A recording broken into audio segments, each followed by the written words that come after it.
Number 5. Project Sunshine. There was nothing 1950s and 60s America loved more than dropping big nuclear devices and watching them go kaboom. From a plan to nuke Alaska, which could still happen, to actually nuking space, America wasn't shy about seeing some scenery and thinking, I'll put a mushroom cloud there. But in these early days of nuclear weaponry, we still didn't really know the effects these nuclear tests had on the human body. We had estimates on how much radioactive strontium produced by tests would kill a person, but the exact effects of fallout on humans and human tissue were basically unknown and unstudied. And what we did know about levels of strontium-90 worried scientists at the time, and yet, the world continued to test weapons. Project Sunshine was a series of research studies that began in 1953 to figure out the impact of radioactive fallout on the world's population. The project was initially kept secret and only became known publicly in 1956. Commissioned jointly by the United States Atomic Energy Commission and USAF Project RAND, Sunshine sought to examine the long-term effects of nuclear radiation on the biosphere due to repeated nuclear detonations of increasing yields. With the conclusion from Project Gabriel that radioactive isotope SR90 represented the most serious threat to human health from nuclear fallout, Project Sunshine sought to measure the global dispersion of SR90 by measuring its concentration in the tissues and bones of the dead. Of particular interest was tissue from the young, whose developing bones had the highest propensity to accumulate SR90 and thus the highest susceptibility to radiation damage. It was in this environment that scientists at the Sunshine Conference, ergo the influence on the name, a conference that looked at the long-term effect of atomic weapons, argued in favor of sampling strontium fallout in humans to determine whether potentially damaging levels of it were present in different populations. In 1955, there was a meeting of the Atomic Energy Commission, which came up with some of the specifics of the testing and urged researchers to use their own contacts to discreetly get a hold of tissue and bone samples without disclosing the nature of the research being concluded, nor getting permission of the deceased. Dr. Willard Libby said in the transcription of that meeting, which was only released to the public in 1995, that it is a matter of prime importance to get them, and particularly in the young age group. So human samples are of prime importance, and if anybody knows how to do a good job of body snatching, they will be really serving their country. Sunshine recruited a worldwide network of agents to find recently deceased little ones and then take samples and even limbs that were collected without notification or permission. Around 6,000 corpses from 26 bone collection sites around the world were shipped under top secret conditions to the project headquarters in Chicago and to a satellite research office at Columbia University in New York. In one particularly grim example, a stillborn's legs were removed by researchers in the UK, and the mother was told that she couldn't dress the stillborn for the funeral to conceal from her that the legs had been taken for the project. I can't believe I just found out about this for the first time today. Number 4. Project MKUltra. This is easily the most well-known theory on today's list. I remember hearing jokes about it while I was growing up without really knowing exactly what anyone was talking about. So this was a CIA program called MKUltra, which had the stated goal of developing biological and chemical weapon capability during the Cold War. Secretly dosing individuals with LSD in order to test the potential effects of mind control. According to Stephen Kinzer, the CIA project was a continuation of the work begun in World War II era Japanese facilities and Yahtzee concentration camps on subduing and controlling human minds. He wrote that MKUltra's use of mescaline on unwitting subjects was a practice that Yahtzee doctors had begun in the camps at Auschwitz and Dachau, and provided evidence of the continuation of a Yahtzee agenda, citing the CIA's secret recruitment of Yahtzee punishers and vivisectionists to continue experimenting on thousands of subjects. And Yahtzees were brought to Fort Detrick, Maryland, to instruct CIA officers on the lethal uses of sarin gas. Yeah, not shocked that this originated with the German bad guys. The project was headed by Sidney Gottlieb, but began on order of CIA Director Alan Dulles on April 13th of 1953. The project began during a period of what English journalist Rupert Cornwell described as paranoia at the CIA, when the US had lost its nuclear monopoly and fear of communism was at its height. Although the practice reportedly continued for 2 decades, it was launched before the drug movement of the 1960s made LSD into a popular counterculture symbol, and more mind control techniques were discovered. During the program, the CIA established front companies to work with more than 80 institutions, such as hospitals, prisons, and universities. In some cases, academic researchers were funded through grants from CIA front organizations, but were unaware that the CIA was using their work for these purposes. With these partnerships in place, the agency then ran experiments on subjects using hypnosis, and verbal and physical torment. Many of the human guinea pigs were mental patients, prisoners, addicts, and body selling workers, or one agency put it, people who cannot fight back. In areas under American control in the early 1950s in Europe and East Asia, mostly Japan, West Germany, and the Philippines, the CIA created secret detention centers so that the US could avoid criminal prosecution. The CIA captured people suspected of being enemy agents and other people it deemed expendable to undertake various types of punishment and human experimentation on them. The prisoners were interrogated while being administered psychoactive drugs, electroshocked, and subjected to extremes of temperature, sensory isolation, and more to develop a better understanding of how to destroy and control human minds. In one case, a mental patient in Kentucky was dosed with LSD continuously for 174 days. So invested in LSD was the CIA that some have labeled the agency responsible for the entire psychedelic movement in the United States. At least 2 American deaths can be attributed to this program, according to the Church Committee. And though that committee uncovered much of this shocking program, many of the top secret files were ordered to be destroyed in 1973 by CIA Director Richard Helms after the Watergate scandal. But enough remains to confirm one of the wildest, least ethical, most unbelievable stories from the history books. And while being given some free acid might sound like a great time to some folks, or at least the plot to a bad movie, dozens of people were left with permanent disabilities after secretly being subjected to this. Goodness gracious. Number 3. Dunking. Dunking was a cruel and unusual punishment employed during the witch trials that swept through Europe and its colonies in the 16th and 17th centuries, including Northamptonshire, England. This brutal practice, also known as ducking or swimming, was intended to determine an individual's guilt or innocence of witchcraft, but it often resulted in severe physical and psychological suffering. In Northamptonshire and other regions, dunking involved binding the accused witch, often a woman, and lowering her into a body of water, typically a river or pond. The rationale behind this test was rooted in superstition and flawed logic. It was believed that because witches had renounced their baptism, the pure element of water would reject them, causing them to float. If the accused floated, they were seen as guilty of witchcraft. If they sank, they were deemed innocent, but often drowned in the process. Being forcibly dunked into cold water while bound was a terrifying and painful experience. The accused would struggle for air and face the risk of drowning, all while the onlookers watched in morbid anticipation. Dunking was an arbitrary and irrational method of determining guilt. The outcome depended on various factors, such as the accused body's composition and the skill of the dunking implementers. Innocent people could easily be declared guilty, leading to wrongful executions. Despite its cruelty and lack of reliability, dunking persisted in witch trials because it was consistent with the prevailing belief in the supernatural and the desire for swift justice. It was only with the eventual decline of witch hunts and the advent of more rational legal systems that such inhumane practices were abandoned. At number 2, prayer tests. Prayer tests stand as the greatest example of the unjust nature of the witch trials and the persecution of innocent individuals, making it a cruel punishment for anyone put on trial. They were a controversial and often absurd method used during the witch trials to supposedly rule out witches. These tests were grounded in superstition and religious fervor rather than sound evidence. 2 notable cases, those of Jane Wenham and George Burroughs, shed light on the use and cruel consequences of such prayer tests during witch trials. Jane Wenham's case is one of the last witch trials in England, occurring in 1712. She was accused of witchcraft in Hertfordshire, and her trial attracted considerable attention due to the changing climate of skepticism regarding witch trials. One of the methods employed to test her guilt or innocence was the prayer test. In Wenham's trial, the prayer test involved having the accused recite the Lord's Prayer without error,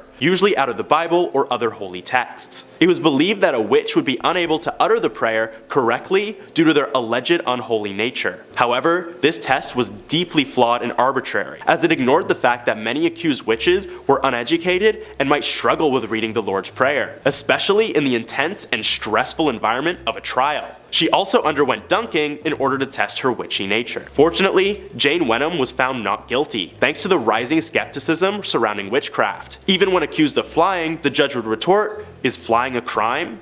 Which it isn't. Her case is often cited as a turning point in England's witch trials, as it exposed the irrationality and injustice of such proceedings. But in the case of George Burroughs in 1692, he wasn't so lucky. George Burroughs was one of the individuals accused and executed during the Salem witch trials in colonial Massachusetts. His case highlights how the prayer test was used in the American context. In Burroughs' trial, the authorities used the Lord's Prayer as a test of his innocence. They believed that if he couldn't recite it correctly, he must be a witch. Burroughs, to the astonishment of many, recited the prayer flawlessly, challenging the validity of the test. However, the court, fueled by hysteria and prejudice, dismissed this as a trick of the devil. So much for testing him, right? George Burroughs was ultimately convicted and hanged, illustrating how even when an accused individual passed the prayer test, it did not guarantee their acquittal or protection from the witch hunt's irrationality. So yeah, if you were wanted dead back then, you would be made dead. And at number 1, crushing.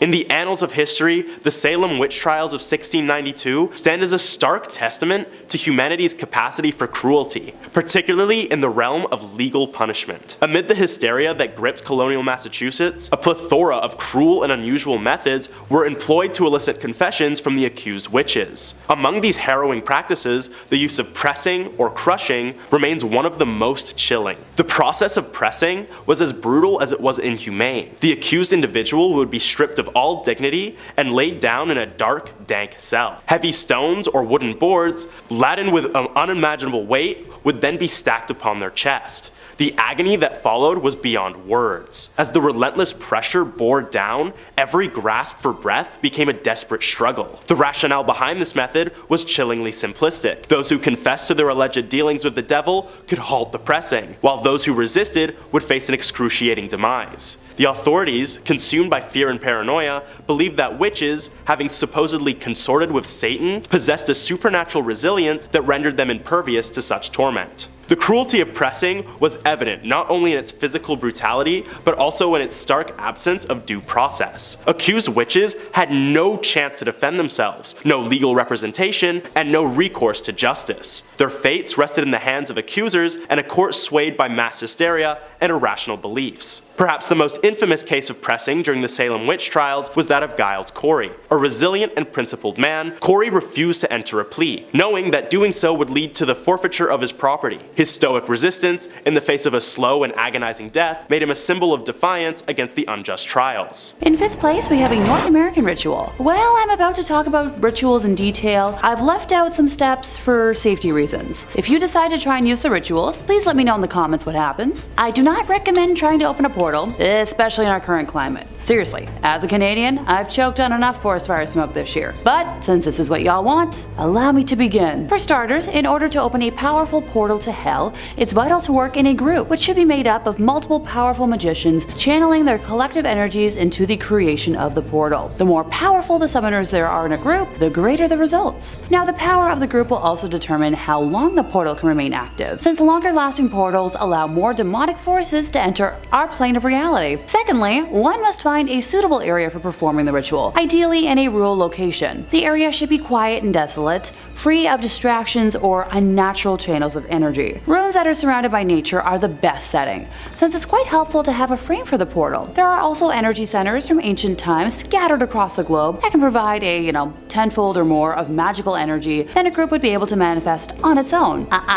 I'm not giving examples there, that's where you've got to do your own research. Next up, the connection between spiritual planes of reality and our own is the most sensitive at 3 a.m. The line between spirit and matter overlaps at this hour, thus making us more aware of the spiritual forces which we'd otherwise not come in contact with. I hope you're a night owl, because I am certainly not these days. One must dress also appropriately for the summoning. While there's no high school level dress code, clothing worn should be simple, uniform, and if you own a dark or red magician's robe, that would be ideal. All folks involved should be dressed the same, but there are 2 variations where 2 exceptions are accepted. The first of the 2 exceptions in regards to colors may be the 1 or 2 magicians who plan on entering the portal. The other exception may be the leader of the group, who will also light the fire. Alright, now that that's out of the way, it's time to start the ritual. Pretty simple, just pour gasoline or another flammable concoction on the ground. If you're creating a new portal, you'll have to trace the outline of the area, but if the portal is already clearly marked, a straight line from side to side will do. Afterwards, time to surround the portal and begin to chant. Conjuro potentiae Lucifer, patefacio a porta ad inferos, et tua diamond transire, sic urantar mundi. I promise, I got through that without stumbling. As the 30th repetition approaches, have the leader of the group approach the portal and light the fire. On the 60th repetition, all the magicians should kneel on one knee, hands stretched, palms facing the flames from a safe distance, with energy from the hands directed at the flames. Repeat the chant for 30 more repetitions in that position. I couldn't. My knees absolutely could not. But on the 90th repetition, either the flame will soar higher and spirits visible to all or some members of the group will jump out of the flames, or another supernatural occurrence will be felt. If one of the members of the group feels summoned to enter the portal at this point, it can be done while the remaining magicians are channeling their energy into it. So the remaining magicians should remain in the kneeling position described previously, while 1 or 2 people at most pass through the portal. It's vital that the portal remains open so that the traveler or travelers have an exit. Don't wander off too much, because if your partner's concentration begins to falter, you could remain trapped forever in a state of doom and frenzy. Good luck on that front! In 4th place, we have the Cave of Cibil. Naples, Italy is home to a gateway to hell called the Cave of Cibil, which was described by Virgil over 2,000 years ago in the Aeneid. If I'm quoting directly, the gates of hell are open night and day. Smooth the descent and easy is the way. According to the poet, the Trojan hero of the same name met the oracle Cibil here, and she guided him through the cave into hell. In 1932, after centuries of searching, explorers finally uncovered this entrance to the netherworld. Now today, visitors to the Cumae archaeological site can go inside Cibil's cave and walk through her coffin-shaped rock-cut passageways. Okay, before someone asks about the ritual enacted, that was done privately by the prophetess, and I felt like since she left the portal behind, it deserved a spot on today's list. Partially because I wanted to emphasize that portals have been enacted since the beginning of time, and hey, if you need a portal, I'm not saying you should go here, but this place could have some strong energy for it. Don't do it, but if you are. Next up at number 3 is Australia's very own Ayers Rock, also known as Uluru. The curse of Uluru casts a mighty shadow of fear over this iconic sandstone monolith in Australia's vast outback. Rising majestically from the rugged desert landscape, Uluru holds sacred significance for the indigenous Australian peoples. According to Aboriginal beliefs, Uluru is a site that holds tremendous spiritual power and holds the essence of the ancestral beings who once walked the earth and shaped the land. The spirits that reside within the monument are said to be its guardians, and disturbing the site is believed to invoke a potent curse upon those who disrespect its sanctity. Tourists who venture too close to the rock, take photos of it, or even have taken rocks or soil as souvenirs have reportedly faced long runs of bad luck, misfortune, and a string of unfortunate incidents, all attributed to the wrath of these ancestral spirits. Tourists often regret stealing from the sacred location, going on long journeys to return stolen parts of Ayers Rock. The Uluru National Park's main office receives hundreds of packages containing contraband from the site, many containing notes claiming to have experienced great misfortune since taking the contraband. In response to the curse and deep cultural significance of the rock, the local Anangu people, traditional custodians of Uluru, officially banned the climbing of the landmark in 2019 to respect the cultural sensitivities of the site and to protect naive tourists unaware of the curse that could land upon them. Uluru's curse stands as a testament to the profound spiritual connection Australian Aboriginals have with their land, and teaches us that some places are best approached with caution and respect. So if you ever plan on going rock climbing, I'd recommend taking Ayers Rock off your list. Counting down to number 2 is the ancient Roman city of Pompei. Pompei, a city frozen in time, the catastrophic volcanic eruption on Mount Vesuvius in 79 AD. It holds a haunting tale of a curse that echoes through the ages. The city's ruins remain preserved by layers of volcanic ash, giving us a snapshot of the terror felt by its residents at the time of the eruption. The curse of Pompeii is intertwined with the city's tragic fate. According to ancient accounts and historical records, the people of Pompeii lived a life of indulgence and decadence, always turning a blind eye to any warning signs of their impending demise. It was this blind eye and disregard for the gods that are considered to be the origins of the curse that ultimately led to the devastating eruption. Legend states that as Mount Vesuvius erupted in a deadly fury, a haunting wail could be heard all across the land. Many go to say that this disturbing cry was manifested by the spirits of Pompeii's many citizens, forever trapped in a volcanic grave. Many archaeologists and researchers have ventured to the city's ruins, and many of which end up telling tales of strange accidents, illnesses, and encounters with the spirits of those entombed in ash. There are famous stories of adventurers who would steal pieces of ceramics and pottery, who would then return them to Pompeii because of the terrible misfortune that befell them. One woman reported seeing strange apparitions and hearing eerie voices at night. These shadowy figures would follow her around and make her life miserable until she would eventually return the stolen artifacts to the ashen city. Even today, tourists who wander the ruined streets of Pompeii will report hearing faint cries and whispers, the lingering echoes of a fallen civilization. And at the number 1 spot is none other than the Forbidden City in Beijing, China. A grand city located at the center of the imperial city of Beijing, the Forbidden City boasts a history that spans over 3,000 years. It acts as the most iconic landmark of ancient Beijing, with stunning architecture, and it is surrounded by numerous beautiful gardens and temples. However, the city's majesticism hides a dark, mysterious curse that has left even the most seasoned historians wary of its power. The Forbidden City was built during the Ming Dynasty. It served as an imperial palace for the Chinese emperors until the end of the Qing Dynasty. The Forbidden City acted as a central hub of political power and prestige. Its construction involved the toil of countless workers, and legends speak of their suppressed suffering giving the city an unsettling aura. This would form the curse, and it is believed to stem from the torment endured by the laborers and the suffering inflicted upon those who worked on its construction. Their souls forever tethered to the palace seeking retribution for the unjust treatment. Throughout history, eerie tales of unexplained phenomena and bizarre occurrences have circulated among those brave enough to explore the Forbidden City. Stories range from ghost sightings to inexplicable cold spots that have chilled visitors to the bone, to hearing the wailing of tormented spirits reverberating across the city. One haunting story describes a weeping woman dressed in all white who would glide through the shadows of the city streets, her cries echoing across the many roads and alleyways. Another story tells of ominous flute music being heard after dark, coming from the city center. In the face of the Forbidden City's chilling reputation, many historians and researchers approach their work with fascination and great caution, as they are both allured by the idea of unlocking the city's dark secrets and fearful of its vengeful spirits and cursed aura. The Forbidden City remains a testament to China's rich heritage and the enduring spirit of its people, and acts as a lesson to not inflict such torment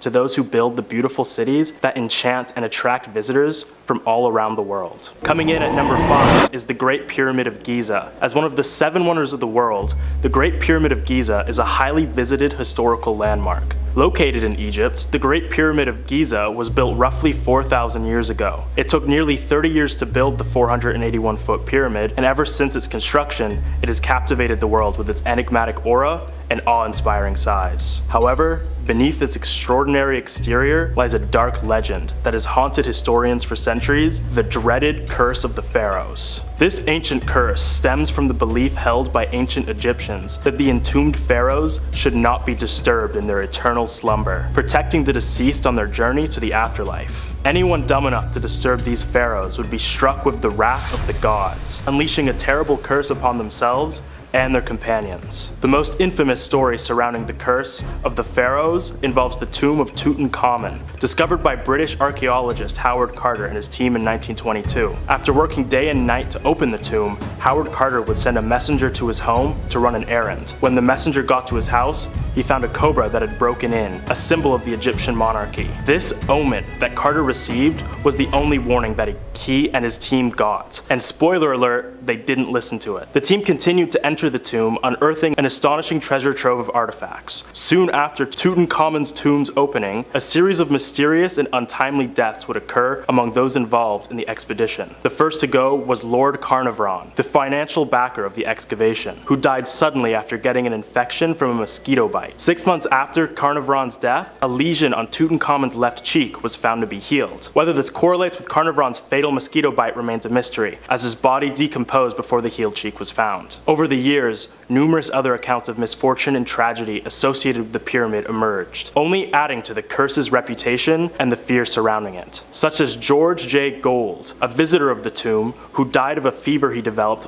following his visit. There's also Henry Field, who received a scarab from the tomb from Howard Carter. The scarab was inscribed, "Cursed be he who moves my body. To him shall come fire, water, and pestilence." Shortly after, his house would burn down, and after it was rebuilt, it would then flood. The curse of the pharaohs remains a chilling tale that leaves a lingering sense of dread and unease. Every time we gaze upon the Great Pyramid of Giza, we are reminded that some doors are better left unopened, and that there are secrets in this world that may forever be shrouded in darkness. Anyway, coming in at number 4 is the Cursed City of Akkad. The Cursed City of Akkad was a bustling metropolis located within the heart of ancient Mesopotamia. It stood as the capital of the Akkadian Empire during the 24th and 23rd centuries BC. BC. The origins of this curse are as mysterious as the city itself. According to ancient legend, the Akkadian king Naram Sin is said to have deeply angered the Mesopotamian god of wind, Enlil. He did this by plundering Enlil's temple and declaring himself a deity himself, which challenged the divine order. To punish Naram Sin, the gods unleashed a devastating curse upon the city of Aad, sealing its fate in doom. The curse manifested itself through a series of unnatural and natural disasters: floods,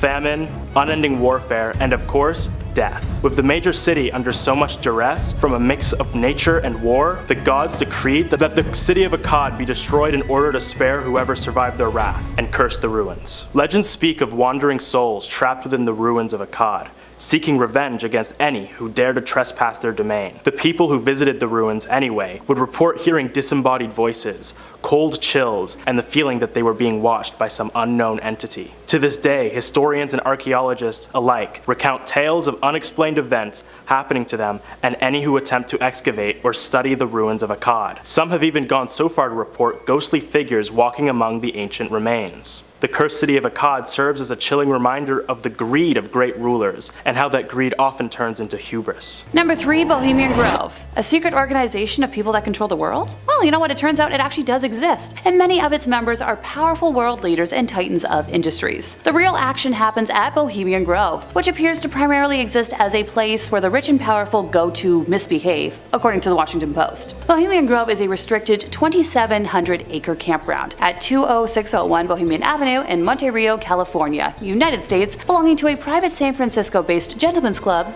known as, you guessed it, Bohemian Club. In mid-July of each year, Bohemian Grove hosts a more than 2-week encampment of some of the most prominent men in the world. The Bohemian Club's all-male membership includes artists and musicians, as well as many prominent business leaders, government officials, former US presidents, senior media executives, and people of power. Members may invite guests for either the Spring Jinx in June or main July encampments, schedule private day use events when, it's not being used for club-wide purposes, and they are allowed at these times to bring spouses, family, and friends, although female and minor guests must be off the property by 9 or 10 o'clock at night. After 40 years of membership, the men earn Old Guard status, giving them reserved seating at the Grove's daily talks, as well as other perks. Former US President Herbert Hoover was inducted into the Old Guard on March 4th of 1953 because he had joined the club exactly 40 years prior. The club motto is, "Weaving spiders come not here," which implies that outside concerns and business deals are to be left outside, although discussion of business often occurs between pairs of members. Important political and business deals have been developed at the Grove, notably a Manhattan Project planning meeting that took place there in September of 1942, subsequently leading to the atomic explosive device. Those attending this meeting included Ernest Lawrence, J. Robert Oppenheimer, the S1 executive committee heads such as the presidents of Harvard, Yale, and Princeton, along with representatives of Standard Oil and General Electric, as well as various military officials. At the time, Oppenheimer was not an S1 member, although Lawrence and Oppenheimer hosted the meeting. Grove members take particular pride in this event and often relate the story to new attendees. Other behavior at the campground has led to numerous claims, with President Richard Nixon's comments from May 13th of 1971, calling it the most, insert F-word slur for gay here, goddamn thing you could ever imagine. I swear finding a way to say curse words without getting dinged by YouTube rules is like writing a crossword puzzle. Oh, to be a fly on the wall on any one of those meetings though. Number 2, poisoning booze during Prohibition. If you wake up with a hangover in today's day and age, you might be tempted to curse everything under the sun, to the tune of, who did this to me? And while the only correct answer is yourself, in the past you actually could have blamed the government. For over a decade, the United States barred the production and sale of drinking alcohol in what became known as the Prohibition era. An abstinence movement had existed in the United States since at least the 1830s, culminating in the adjustment of the 18th Amendment to the Constitution in January of 1920 to make drinking legal again. At the time, manufacturers of industrial alcohol had been mixing their product with dangerous chemicals for years prior to Prohibition. But between 1926 to 1933, the federal government pushed manufacturers to use stronger poisons to discourage bootleggers from turning the alcohol into moonshine. Officials reasoned that by mandating toxic additives into products which would be converted to bootleg alcohol, the supply could effectively be, cut before consumption. Oftentimes folks were drinking industrial methanol, otherwise known as wood alcohol, which was a illegal but extremely dangerous poison. The federal government had required companies to denature industrial alcohol to make it undrinkable as early as 1906. But during Prohibition, it ordered them to add quinine, methyl alcohol, and other toxic chemicals as a further deterrent. While increasing pressure from sellers and illegal importation of alcohol, some somewhat limited the supply of beverages, demand remained strong, with speakeasies and smuggling networks arising as quickly as they were squashed. Think of it like a really wild game of whack-a-mole. New York's 21 Club, a speakeasy, had an elaborate system of levers to hide the bar shelves and tip incriminating liquor bottles into the sewer in case of a raid. High demand for alcohol, accompanied by an unregulated black market, meant that sales of now toxic bootleg liquors continued despite the additional poison. By the end of the decade, though, officials in the federal government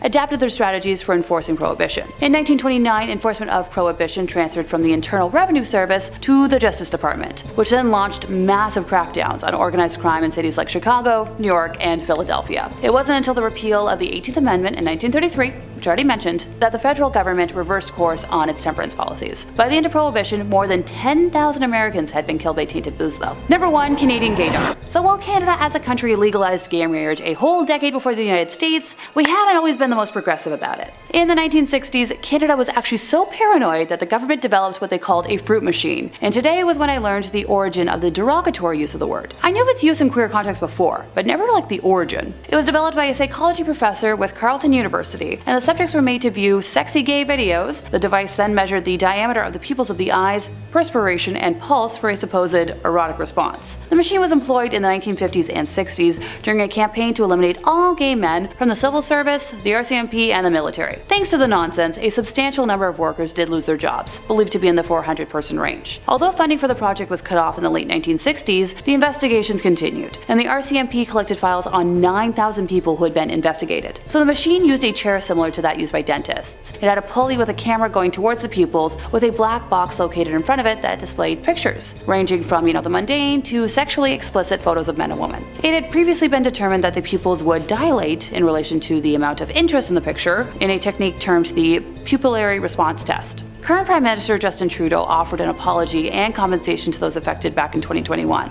something I think was long overdue. Number 5. Gettysburg. For Americans, the Battle of Gettysburg is probably one of the more famous battles in your history. It was an incredibly bloody battle that marked a turning point in the war towards the Union, as it was a heavy victory over the Confederacy, halting the moving invasion towards the north. And that's about all the American history I remember from school. Unfortunately though, grand victories come at an impossible cost, and as such, countless lives were lost. Well, not entirely countless. Historians have estimated that the number hovers around 50,000 soldiers killed. With that in mind, with 50,000 lives cut short amidst a torrent of screams, bayonet jabs, musket fire, and cannons blasting off, is it any surprise that some of these tortured souls haven't quite been able to move on just yet? Gettysburg isn't just a place where history comes alive, it's a place where it hasn't quite fully died. The town of Gettysburg is filled with historical tours and ghost tours you can go on, with visitors and locals claiming that just about anywhere you go, you'll find something mysterious happening. Phantom shots, battle cries reverberating out hundreds of years later. One of the more haunted points of interest is the Devil's Den. I mean, obviously, listen to the name. A particularly bouldery stretch of land in Gettysburg that was host to a brutal battle where 5,000 soldiers died alone. Visitors claim that they can see the apparitions of the soldiers still at war. One particularly freaky Gettysburg story that they probably leave out of the history books is the story of Jenny Wade. Jenny Wade was a civilian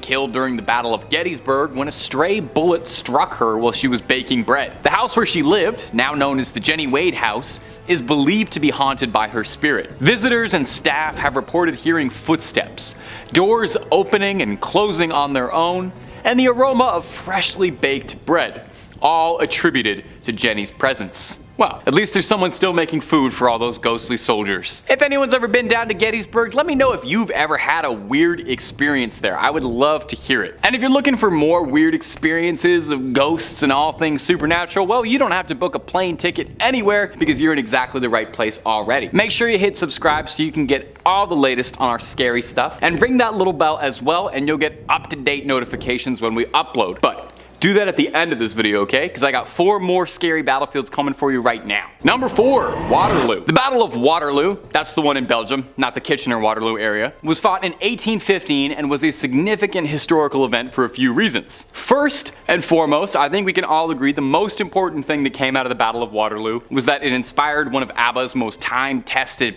bangers. Secondly, and less important, it was a conflict that ended up ending Napoleon's impressive rule, ending the Napoleonic Wars. Just like the Battle of Gettysburg, this was a brutal battle that claimed the lives of thousands of soldiers on both sides. If you're learning anything from this video, it's that war is not great for the soldiers. One of the most famous ghostly legends associated with the Waterloo battlefields revolves around a spectral little drummer boy. According to the story, visitors and locals have reported hearing the faint sound of a drum being played in the distance, and it's said that this haunting sound resembles a military drummer echoing through the night. Some people claim that they see an apparition dressed in this uniform believed to be the ghost of a young drummer boy who lost his life during the battle. Another ghostly encounter is the soldiers' apparitions. Visitors claim that sometimes you can see shadowy figures dressed in period uniforms, marching across the fields or standing silently as if reliving battles. They're described as fleeting and ethereal, vanishing as soon as they are noticed. Well, maybe ghosts get shy too when they're not ready. As well, visitors to Waterloo battlefields claim that they have felt a profound sense of sadness and unease while walking through the fields and exploring the landmarks. Definitely, I feel like any place like this where you just know how many lives have been lost all in one little stretch of land, that would kind of make me feel some sort of way. Waterloo. Couldn't escape if I wanted to. How right Abba was. In third place, we have a ritual for summoning Satan. Once again, I'll be leaving elements out of this description. While I can't control what y'all do, I don't want any apocalyptic chaos on my conscience. My life is plenty exhausting enough without having that on its plate. This particular ritual comes from the Grimorium Verum, published by Jake Stratton Kent in 2009. So firstly, the magician must forge a pact with the demon that does the call dialing itself, a sort of psychopompic spirit called the Surling, whose sigil must be inscribed alongside the operant's initials at the outset of the process onto a ruby or correspondent precious stone. Ooh, I love rubies. So this amulet is to be worn inside the magician's breast pocket or on a necklace at all times. Essential to operating the Verum is a calendrical convention drawn from Hermetic astrology that utilizes both the planetary hours and assigns a spirit to each particular day of the week. So this dictates that the construction of most of the tools for the ritual are to be done at dawn over the course of a few weeks during a time when the moon is waxing. So unlike the ritual I kicked off today with, this one is much more time consuming. The actual ritual of summoning must be done at an appointed time, depending on the properties of the demon. So to compel the dark host, the magician must cut a branch at dawn from both a virgin elder tree on the day of Asaroth and hazelwood on the day of Surgat, inscribing upon them the seals of the demons Fremost and Klepot, to be fashioned into wands of evocation and divination, respectively. Similarly, the materials for the signing of the pact are to be purified and consecrated at dawn, also on the day of Astaroth. The Verum conveniently includes instructions for the consecration of a ritual stabby implement intended to sacrifice a goat, as well as its scanning, scraping, stretching, and curing into parchment upon which the demon sigil will be copied. The writing of the contract on the parchment, including the copying of the sigil of Surlin, the demon seals, and the drafting of all legal agreements, is to be done at dawn on the day of Beelzebub. Special herbs and incense are then used to immerse the magician in a sensory tradition. A mixture of mace, frankincense, and aloe wood is burned in a censer upon the altar at the ceremony and used to fumigate all tools for the operation. For purity, the magician must anoint themselves and their tools in a sprinkling of holy water mixed with mint, marjoram, and rosemary that is bound by a thread spun by a maiden. The setting of the ceremony demands a magic circle that should be roughly 9 feet in diameter and must be drawn with a stabby implement, consecrated at dawn on the day of Silkard, and drenched in red mole fluid and juice of pimpernel. Within the circle's center, the magician is to draw the triangle of evocation, upon which is set the ceremonial altar. The ritual itself prescribes a rite of sanctification, using the wand to mimic alternating flail lashes, and a recitation of personal exhortations. Then, after a series of prayers used to elevate the operant's magical authority, the spirit is to be called forth. After chanting an incantation of barbarous names,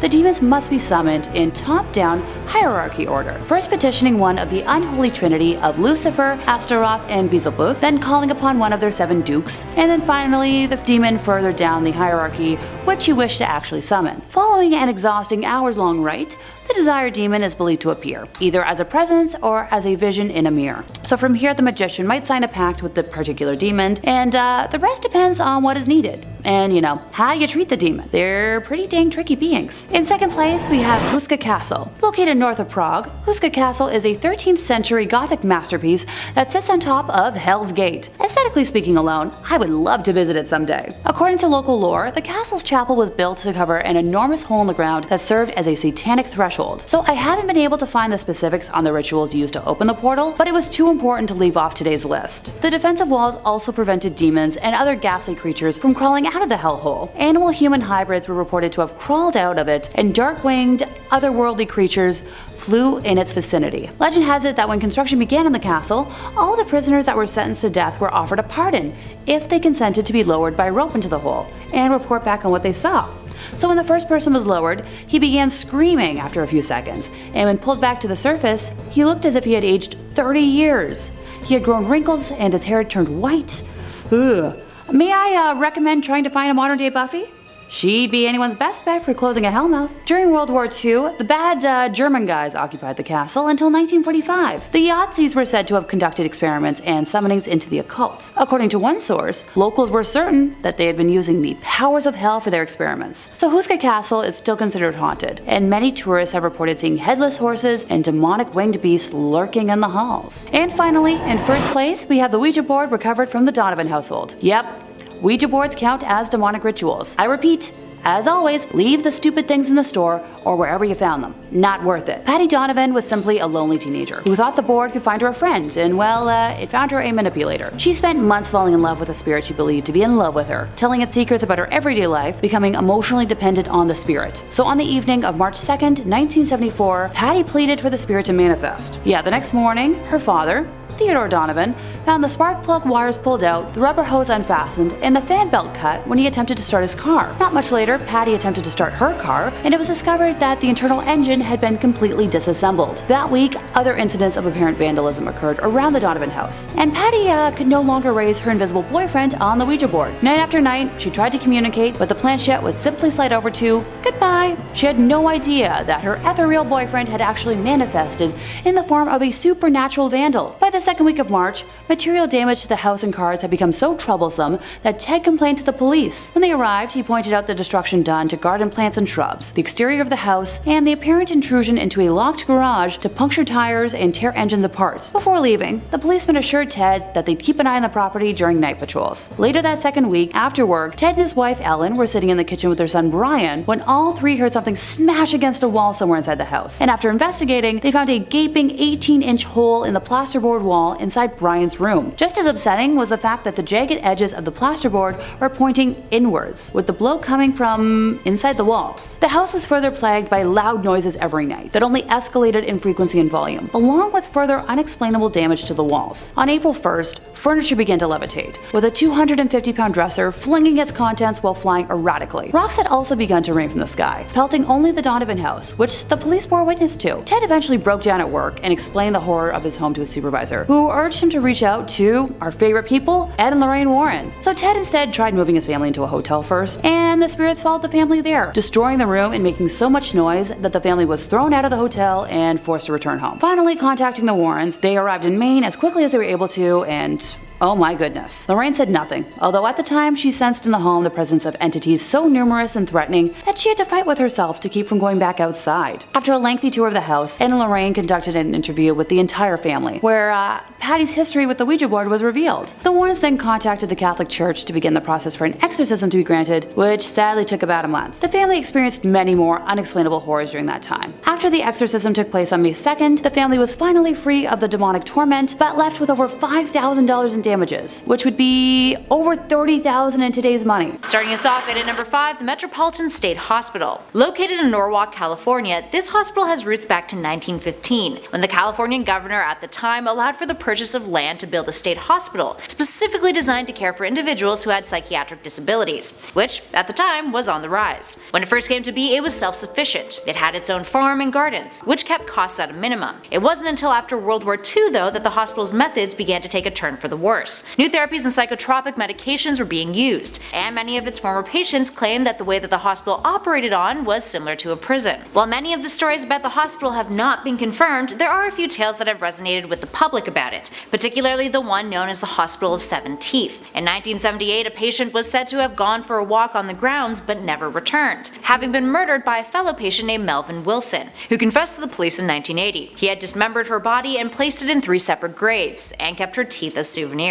Now, the hospital itself was closed in 1992, with most of the building demolished by 2009, minus the hospital's administration building. Moving on to number 4, Beechworth Lunatic Asylum. Beechworth is located in Australia, and was operational for 128 years before it was closed in 1995. Now, according to the stories, over 9,000 patients had died while being treated there, and those who visit it today claim to see faces floating in the building's windows. Its structure was interesting. They used a variation of wall structure called the ha-ha wall to keep patients inside the courtyard. These walls consisted of a trench dipping down towards the wall so that it presented a taller looking wall to prevent anyone from trying to escape by climbing, all while looking like a regular wall on the outside, so the asylum did not give off the impression of a prison. Getting out legally was even more difficult though. Patients who only required 2 signatures to enter required 8 signatures on their paperwork in order to be discharged. It's also said that the man who used to transport the dead bodies out of the asylum killed himself there, and that his ghost, along with a woman who was thrown out of a window, still linger on the grounds. Number 3, the Bannockburn Battlefield. Our next entry on the list today is in Scotland, near the village of Stirling,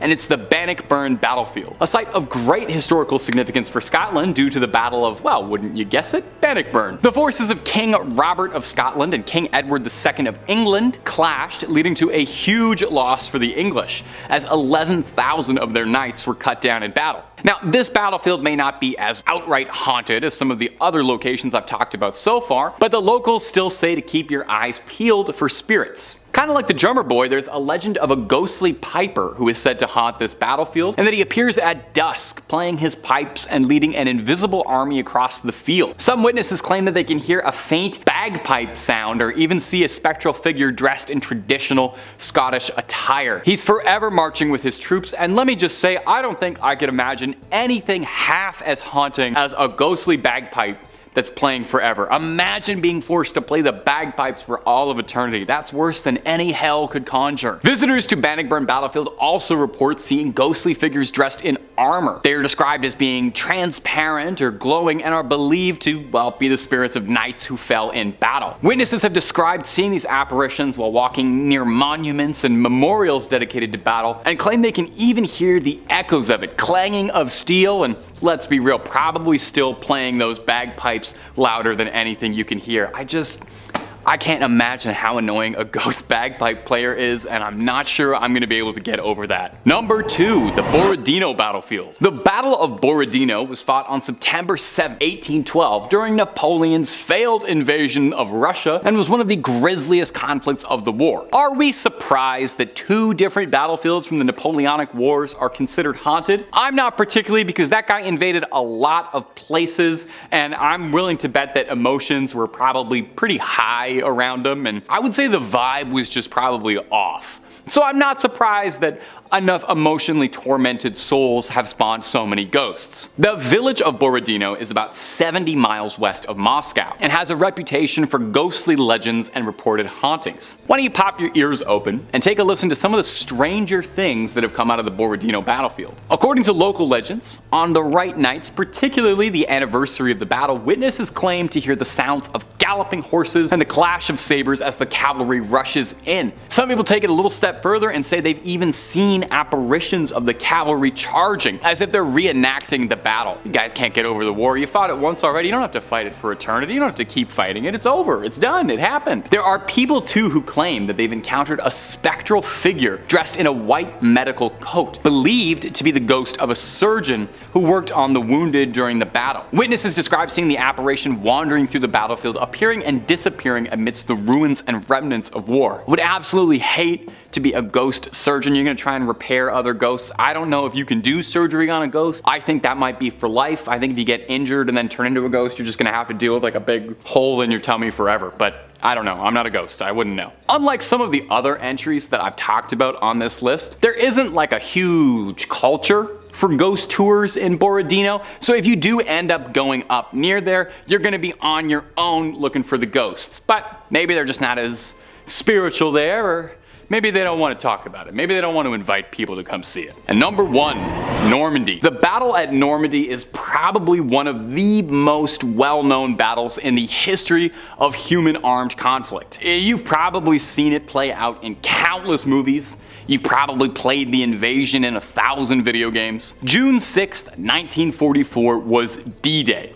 The horrifying, legendary military operation resulting in an estimate of 20,000 casualties. It was one of the most painful battles of the Second World War, so it is no surprise at all how haunted Normandy is said to be. Now, Omaha Beach is one of the more infamous landing sites during the D-Day invasion. It's said that the spirits of fallen soldiers still linger around in the area. Visitors have reported hearing all the usual haunting sounds, disembodied voices, cries for help, artillery, screams, and again, particularly bold claims say that you can see ghastly apparitions of soldiers on both sides of the conflict still dressed in full uniform. The town of Falaise was the strategic location during the Battle of Normandy, and there have been wild reports of people saying that they see a phantom tank roaming around the streets, claiming that you hear the rumble of tank tracks and witness the apparition of a tank disappearing into thin air. Some believe it represents the spirit of a tank crew lost in the battle. This is a new one for me. I don't know if I've ever heard of a machine ghost. I've heard of people ghosts, definitely, but I've never heard of a tank ghost, and it does make me wonder if can all vehicles be ghosts? Are there car ghosts? Are there plane ghosts? I'm not sure, but I'd love to know. Now, these are just a few examples of the many, many ghostly stories and hauntings associated with Normandy. The region's intense conflict and sacrifices left a sort of permanent mark on the area. You know, it's kind of hard to separate Normandy from that big thing that happened there. So many visitors do report feeling kind of eerie and unexplained when visiting these historic sites. I think you walk around an area like that, you're just thinking about a lot of death. It's definitely on your mind. Kicking off this list in 5th place, we have the crappiest entry on the list, scientifically known as Coralite. The word Coralite originates from a combination of the Greek words kopros, which means dung, and lithos, meaning rock, with this type of fossils being amongst some of the oldest collected throughout history to gain knowledge of species that came before us humans. The specimens that have been found to date from megalodons are spiral-shaped, indicating that the shark's lower intestines would have been in the shape of a corkscrew, with a spiral external valve similar to lamniform sharks. One specific example found in Beaufort County, South Carolina, measured at least 5 inches in length. And hey, if you're looking for a unique paperweight, you can buy one of your very own in an online auction for under $100. In 4th place, we have the Panama nurseries. Discovered in 2010 and believed to be 10 million years old, this finding led to the first thorough study of the youngest in the species. Fossil evidence from the area suggests that millions of years ago, the region had shallow shorelines, warm water, and flourishing marine life, which would have made it a perfect place for baby sharks to thrive. Lead author on the project, Catalina Pimiento, has been quoted as stating that scientists were able to interpret the ancient protection strategies used specifically on the fossil record in the area. This discovery was solidified based on an analysis done on a collection of 25 megalodon teeth, which were discovered in the same area that were deemed to be too small to belong to fully grown members of the species. Nurseries would provide a safe haven for the baby sharks to grow, shield them from predators, and protect them as they learn to hunt. This practice was not exclusive to the megalodon species, with modern-day shark breeds such as cat sharks and great whites adopting similar ways of raising their young. The nurseries would typically be found in warm, shallow waters, such as coral reefs and mangroves, places that could offer an abundance of food. This discovery also offers a newer theory as to how the species went extinct over 3 million years ago. With the knowledge that megalodons thrived in warmer temperatures, as the climate began to cool around 5 million years ago, it would have reduced the availability of suitable nurseries for the sharks to raise their young. Without good nurseries, baby sharks wouldn't have survived, which may have helped drive the species to extinction. As of 2023, 5 potential nurseries have been discovered, being in the Atlantic, Caribbean, and Pacific basins, with fossils discovered ranging from 3 to 16 million years ago. Moving on to 3, the Pennhurst Asylum. The Pennhurst Asylum is one of the most famous asylums in the world. Located in Pennsylvania, it was initially known as the Eastern Pennsylvania State Institution for the Feeble-Minded and Epileptic,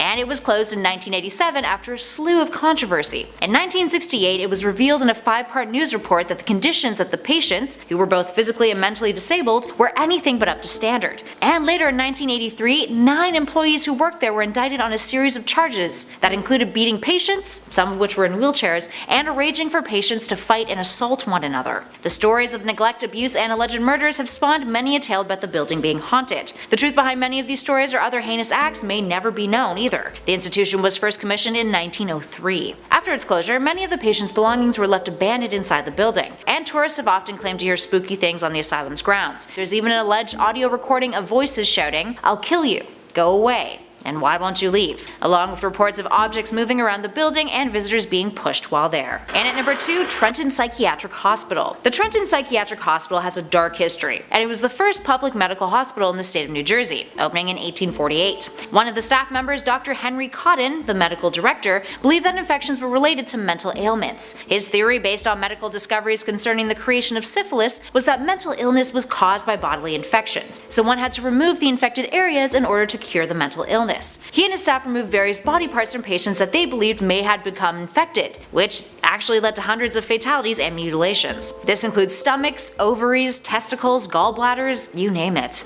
Often he would carry on with these removals despite not having patients or their families' consent. While he left the hospital in 1930 and died 3 years later, many of his practices, including the removal of patients' teeth, were continued until 1960. These days, parts of the hospital are still in use, but other areas have been abandoned, and they're terrifying to look at. And finally, in at number 1, Danvers Lunatic Asylum. Danvers, located in Massachusetts, operated not only as an asylum, but also as a prison. Opening in 1878, it was used for mentally unstable criminals, and was known to be incredibly understaffed. By the 1930s, it was reported that patients would often be found dead days later after passing, and that procedures the likes of lobotomies and shock therapy were the norm there. Patients were restrained by straitjackets, and heavy drug use was utilized to keep patients at bay. This caused huge controversy back in the 60s, which eventually led to major budget cuts. To add insult to injury, the location of the Danvers Asylum was also where the Salem village of the Salem witch trials occurred. So yeah, double whammy there. It's also been an inspiration to many fictional asylums, including DC's Arkham Asylum and H.P. Lovecraft's Arkham Sanitarium. It was even the location of the horror film Session 9. Kicking off at number 5, the Munich Manual of Demonic Magic. A text supposedly written sometime in the 15th century, the Munich Manual of Demonic Magic is a grimoire manuscript that describes the lost ancient rites of demonic knowledge. It is claimed that this text has been largely ignored by scholars throughout history due to its malevolent nature. The text, which is solely composed in Latin, is pretty much a handbook to demonology, and much more worryingly appears to be a handy guide to necromancy. Although it was my favourite class in Diablo 2, Fishymancer. If you know, you know. The text was later picked up and an edited manuscript was published in 1998 by Richard Kieckhofer, an American medievalist and religious historian, where it was renamed Forbidden Rites and Necromancer's Manual of the 15th Century. Stranger still though, a vast portion of this book has yet to be fully translated, so who knows what the hell is lurking deep within its message. Coming in at number 4, picatrix, which is a word that I just love saying. Picatrix. Almost sounds cute, right? Well, unfortunately, it's pretty far from that. It has been summarized as the most thorough exposition of celestial magic in Arabic. In actual fact though, Picatrix is a 400-page book of magic and astrology, originally written in Arabic under the title Gayat al-Hakim, allegedly dated all the way back to the 11th century, although some scholars have argued that it was in actual fact written in the first half of the 10th century. Gayat al-Hakim loosely translates to the aim of the sage or the goal of the wise. It wasn't until 1256 when it was translated into Spanish by Alfonso X of Castile and later into Latin where it picked up the name Picatrix. The book synthesizes ancient works of magic with astrology and outlines a practice known as talismanic magic, a celestial power that allegedly draws on the cosmic will of the universe. It also draws on the Neoplatic theory of hypostasis, which essentially is the idea that there's always a bigger fish. And it may or may not be a demon. Coming in third place, I'd like to discuss what science has been able to establish based off of what we know from other sharks. It's believed that megalodons were a robust looking shark and would have had a similar build to the great white shark. The jaws would have been more blunt and wider than the great white. The fins would have also been similar in shape, but much thicker due to their size. Its chondrocranium, or cartilage-based skull, would have had a blockier and more robust appearance than that of the great white. It would have had a pig-eyed appearance with smaller deep-set eyes. The tail fin would have been crescent-shaped with a small anal fin and second dorsal fin, and there would have been a caudal keel present on either side of the tail fin for stability. Megalodon were officially the largest macropredatory shark that ever lived, reaching upwards of 67 feet in length. In 2020, a 2D model of a roughly 52-foot long Megalodon was built to break down the specific measurements of the shark. They would have had a 15.3 feet long head, gill slits that were 4 foot 8 inches long, a 5'4" dorsal fin, 10 foot long pectoral fins, and a 12 foot 8 inch tail fin. In 2022, a 3D model with the same basis as the 2020 study was built, resulting in a body mass estimate of 61.56 metric tons. At this size, they would have needed to consume 98,175 calories per day, 20 times more than what an adult great white male requires. For comparison's sakes, human adults only need around 2,000 calories per day, so imagine the entire population of a town of about 50,000 people being swallowed whole each day. Adult males would have had a body mass of 12.6 to 33.9 metric tons, and mature females would have been around 27.4 to 59.4 metric tons. As with all sharks, their skeletons were made of cartilage rather than bone. Ergo, most fossil specimens are poorly preserved, and that's if they're able to be recovered at all. To support their extremely large teeth, the jaws of the Megalodon would have been more massive, stouter, and overall more strongly developed than those of the great white. It's believed that the largest of the species had jaws spanning roughly 6.6 feet across, and scientists have said that they would have been able to open their mouths to a 75-degree angle. With fossils having been discovered around the globe, it's believed that they could tolerate temperatures between 1 to 24 degrees Celsius. Funny enough, same as most of my friends. They inhabited a wide range of marine environments, from shallow coastal waters to areas of coastal upwelling, swampy coastal lagoons, sandy littorals, and offshore deep-water environments, along with exhibiting a transient lifestyle. The massive size of megalodons, combined with high-speed swimming capacity and powerful jaws, made them an apex predator capable of consuming a broad spectrum of animals, and one of the most impressive predators to ever exist. A study focusing on calcium isotopes of extinct and extant elasmobranch sharks and rays revealed that megalodons were above even the great white shark in the food chain. Fossil evidence indicates that they preyed upon many species, such as dolphins, small whales, shark-toothed dolphins, sperm whales, bowhead whales, seals, sea turtles, and more. Megalodons were an opportunist and predaceous, and would likely have gone after smaller fish and other sharks, with many whale bones having been found with deep gashes likely made by their teeth. Over 75 various excavations have revealed megalodon teeth lying close to the chewed remains of whales, and often in direct association with them. In second place, we have some rarer finds, actual vertebrae. The most notable example is a partially preserved vertebral column of a single specimen, excavated in the Antwerp Basin in Belgium back in 1926. It's made up of 150 vertebral centra, with the centra ranging from 2.2 to 6 inches in diameter. The shark's vertebrae may have gotten much bigger, and scrutiny of the specimen revealed that it had a higher vertebral count than specimens of any known shark, possibly over 200 centra, only the great white approaching it in count. Matthew Bonin, professor of biology at Stockton University, was a co-author on a paper detailing one megalodon shark's story and its dark secret revealing how it grew to be so large before birth. Bonin read the CT scans of 3 of the fossil vertebrae from this grouping, believing this megalodon to have passed 15 million years ago. The story they told was that the shark likely ate a sibling while still in its mother's uterus. It was born at 2 meters long, lived 46 years, and reached a maximum length of around 30 feet. Another partially preserved vertebral column of a megalodon was excavated from the Gram Formation in Denmark in 1983 and is made up of 20 vertebral centra, with the centra ranging from 4 to 9 inches in diameter. Shark vertebrae are made up of calcified cartilage, which is not the rubbery cartilage at the end of your nose or in your ears, but instead a special type of cartilage that has minerals in it, so it's more likely to be preserved, which is why they were able to be fossilized. In our first place, the moment you've all been waiting for, the teeth.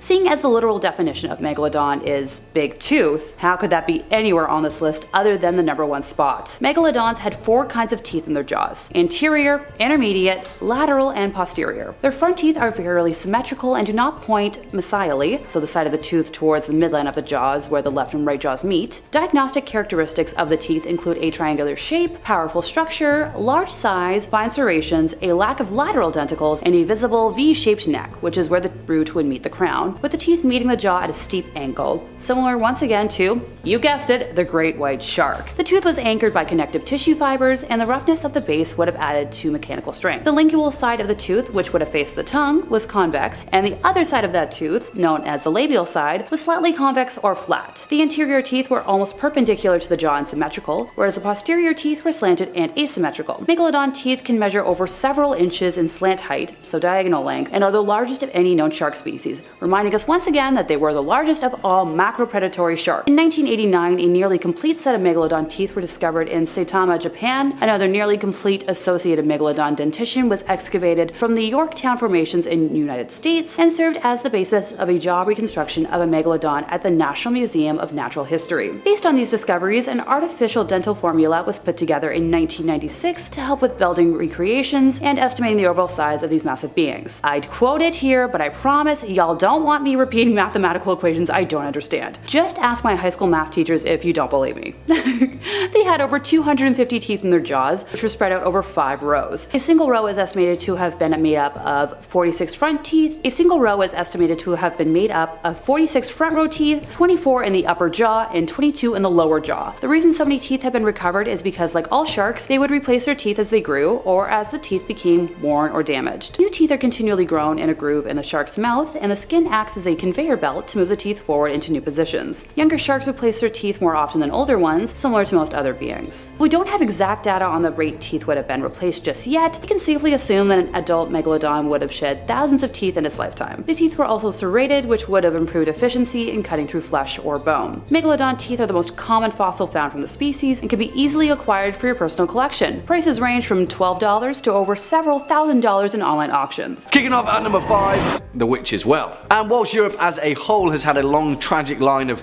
witch hunting throughout its long and bloody history, there is perhaps one location in Scotland that exemplifies that period more so than any other. Edinburgh Castle is a hive of activity, a beautiful structure that speaks of the city's ancient roots and its mystical origin, but as you walk around its high walls, you'd maybe be amiss to know that you're walking amongst the same ground of a brutal and horrifying massacre that stretched out over a century. Now, the Witch's Well, a cast iron fountain and plaque, honours the Scottish people who were burned at the stake at Edinburgh Castle between the 15th and 18th centuries. But it was the 16th century, and one king in particular, where the Witch's Well saw more bloodshed than anywhere else in Scotland. King James VI and I of Scotland and England respectively was certainly an intriguing figure throughout British history, but it was his unique brand of zealotry that led to the deaths of thousands of innocent women, each of them without a trial. King James believed that witchcraft was a form of Satanism, and that anyone who possessed the abilities that he perceived as mystical, be it herbology or even dancing, were in fact possessed by the devil himself. You see, King James was obsessed with the notion of witchcraft and would write countless literature about demonology, but all of this culminated in a period that ran throughout the 17th and 18th centuries at Edinburgh Castle. As a result, more than 4,000 alleged witches, nearly all of them female, were mercilessly put to death. In fact, so many of them were brutally murdered that the usual act of burning at the stake was replaced with routine hanging, the last of which took place in 1728.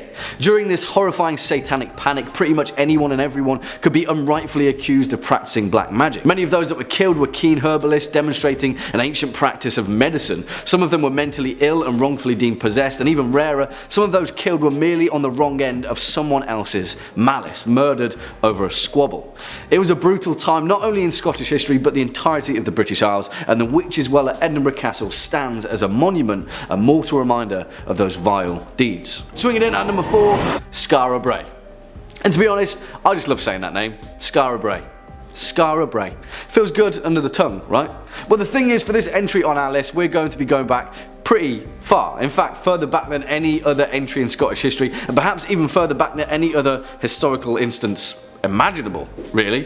Skara Brae is a location far, far older than Stonehenge and far older than even the Great Pyramids of Giza themselves, and it's tucked on a series of little islands just off the coast of Scotland, Orkney. Europe's most complete ancient Neolithic village, which, whilst being completely and utterly amazing in itself, may also be evidence of a far more terrifying event than any of us could have ever imagined.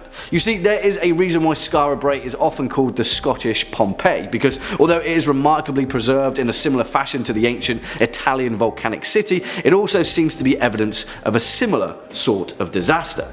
Back in the winter of 1850, a severe storm battered Scotland, causing immense damage to the populace and over 200 deaths. In the Bay of Scale within the Orkney Isles, the storm stripped away a mass of earth, and when the storm cleared, the nearby villagers were astounded to find the outline of an ancient village.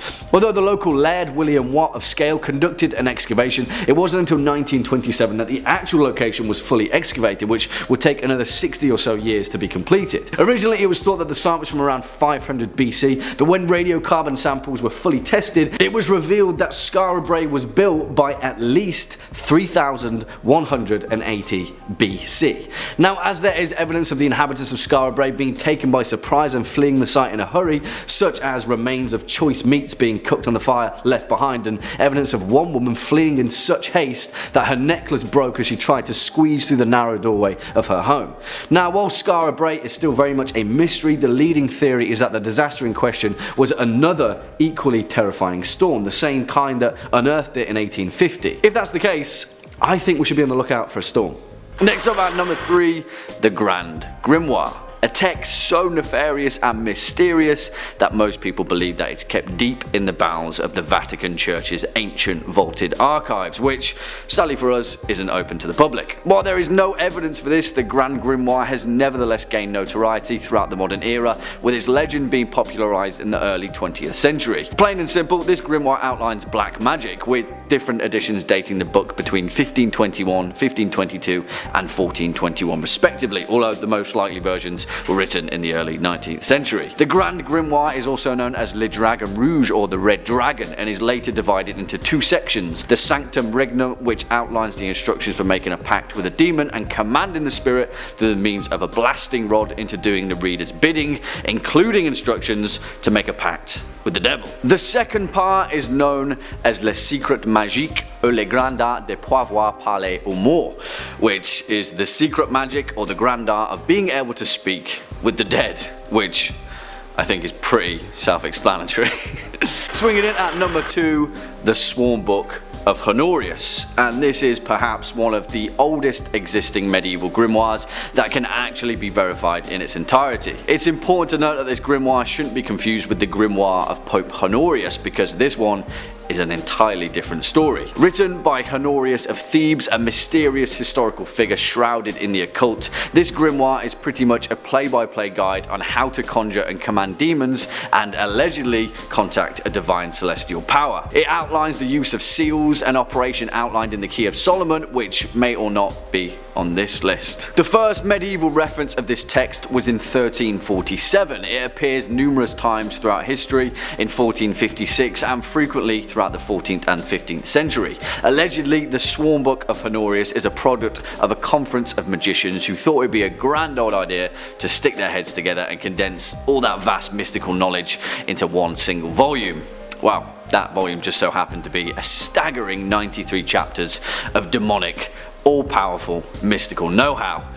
That's some pretty heavy reading. And finally, our number 1 spot, the Magical Treatise of Solomon, and the primary means that we even understand the term demon. The Magical Treatise of Solomon is some mystical, funky stuff shrouded in the mystery of an ancient world. Well, the Byzantine Empire to be specific. Also known by its more lofty name, the Little Key of the Whole Art of Hygromancy, found by several craftsmen and by the Holy Prophet Solomon, which, you know, if you're going to name something, you may as well name it in full. This grimoire is literally the cornerstone of every grimoire ever made, and serves as the bridge between the Roman era Testament of Solomon and the Renaissance Key of Solomon, where the mystical era of demonology made its return. Allegedly, it was based upon the found scripture of King Solomon, laying out his knowledge to his son Rehoboam, and it is pretty much a guidebook on a vast amount of magical techniques and tools to summon and control a host of demonic spirits, create charms,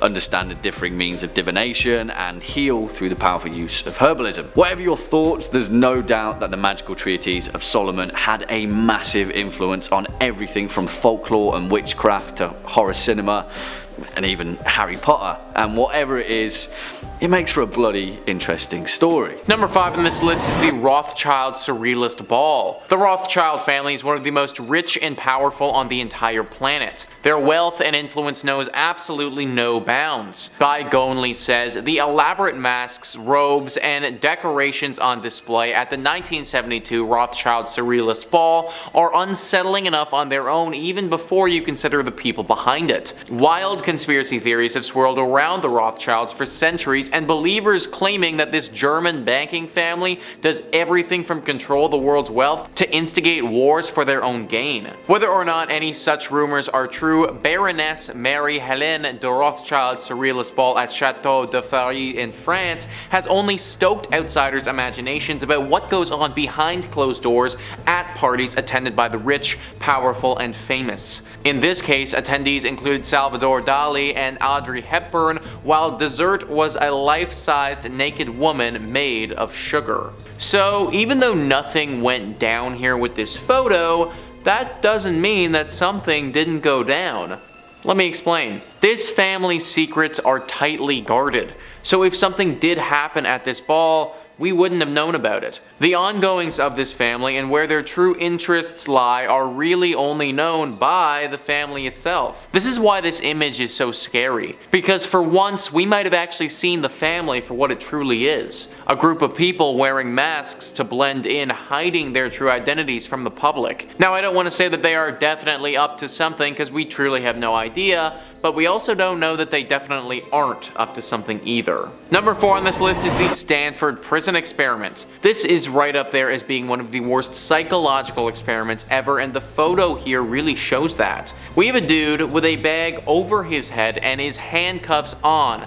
Not super cool. Bygonely says the Stanford Prison Experiment commenced on August 14, 1971, after university psychology professor Philip Zimbardo divided student volunteers into 2 groups comprised of 11 guards and 10 prisoners in order to see how they would behave on their own inside a fabricated prison. The goal was to assess how quickly and intensely even educated and intelligent people can turn cruel and sadistic under the right conditions, and find out once and for all whether humans are inherently good or evil. In just 6 days before the experiment had to be called off, the guards had repeatedly abused and humiliated the prisoners by spraying them with fire extinguishers and forcing them to clean toilet bowls with their bare hands. The study and the creepiest photos left behind provide a chilling look at what humans are capable of doing. Apparently these people who were the prisoners, they had some serious long-term trauma. I mean, I would have too if for 6 straight days I was beaten, humiliated, had to do horrible tasks, and then had a bag thrown over my head whenever I was transported. Like, they literally tortured these people for 6 days straight. That's why this image is so scary. We can't even see the face of the person who's there, but imagine what's going on through their head right now. Imagine how scared that one prisoner is. 5486. That's all they were. For 6 days, all they were was a number, and all humanity was stripped from them. Thank goodness it only lasted 6 days and was stopped before going any further. Next up at number 3, the Massacre of Glencoe. And this one in particular has been immortalised in countless fictional works, paying homage to a terrifying and bloodthirsty event in Scottish history. But as is the case with many things, the truth of this historical instance is full of far more horror than in fiction. Now, the Jacobite uprising was a particularly complex and brutal time in the history of the British Isles, but the worst of it culminated in the Scottish Highlands. After losing the throne of England and Scotland to William III in March of 1689, after landing in Ireland in an attempt to regain the throne, James II and VII recruited a small force of Highlanders to support him in his campaign through Scotland. Now, it's important to note that many Scottish clans have remained loyal to King James, the most profound of which were the MacGregors, the Keppoch MacDonalds, and of course the Glencoe MacDonalds. And keep that name in mind. You see, the thing is, in August of 1691, the government had offered an indemnity to all Scottish chiefs, as long as they swore an oath of allegiance before New Year's Day, January the 1st, 1682.